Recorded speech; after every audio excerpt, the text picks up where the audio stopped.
C'è una violenza raccontata dai media che ha come protagonisti gli extracomunitari, ma c'è anche un'altra violenza più subdola, più nascosta, che si consuma tra le mura domestiche. Assolutamente sì, e non è da ora che si consuma tra le pareti domestiche, si è sempre consumata tra le pareti domestiche.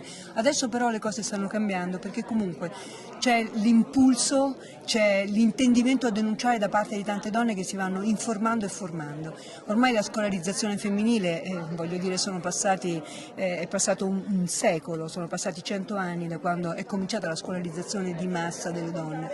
Voglio dire, piano piano si sta arrivando ad una capacità anche di avere una identità propria e quindi difendersi e affidarsi anche, se possibile, alle forze dell'ordine e alla giustizia.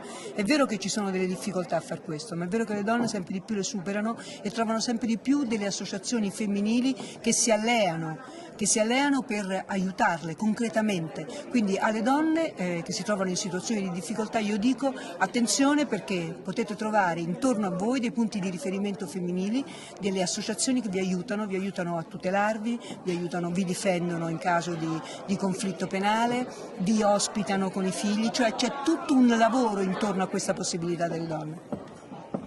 Perché la donna ha difficoltà di denunciare la violenza subita? C'è forse sfiducia nella giustizia? Perché forse è troppo lunga? La giustizia ha tempi lunghissimi, apposta per questo parlavo delle associazioni prima, che possono dare un aiuto concreto nell'immediato, perché quello è fondamentale. I tempi della giustizia sono lunghi, ma molte volte rendono onore proprio alle donne. E per quello che riguarda, io credo le forze dell'ordine, è importante sempre più sensibilizzarle.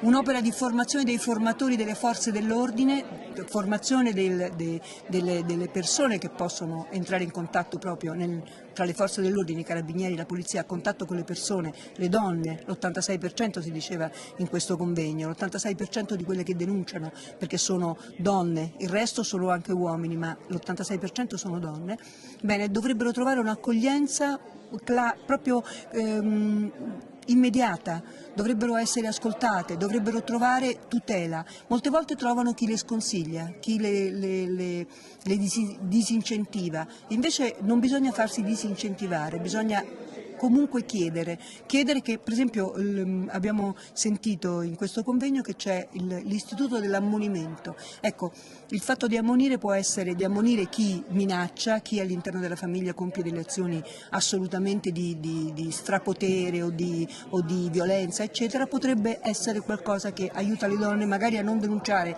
immediatamente, a non fare il percorso della giustizia immediato, ma avere un aiuto immediato da parte dell'autorità.